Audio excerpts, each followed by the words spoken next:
आज मिति 2082 साल जेठ 16 गते म यो दृश्य कैद गरिरहेको छु र म यति बेला बझवाङको चैनपुरमा रहेको छु।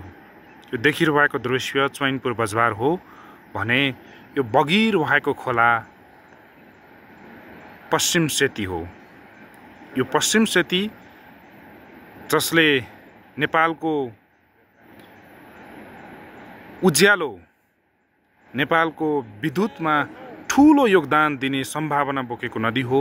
यसमा थुप्रै हाइड्रो पावरहरू ठूला मेगावाटको हाइड्रो पावर बन्ने कथाहरू धेरै सुनिएको भए पनि ती कथाहरू अझै साकार हुन पाएका छैनन् र यो कञ्चन यो चैनपुर बझवारको माथिपट्टि डाँडामा फुलबारी भन्ने डाँडामा गएर मैले यो दृश्य खिचिरहेको छु र यो मेरो पछिको सम्झनाको निमित्त मैले कैद गरेको भिडियो हो र मसँग साथमा हुनुहुन्छ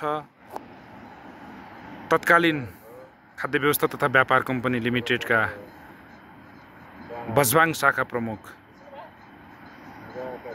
शिवराज उपाध्याय,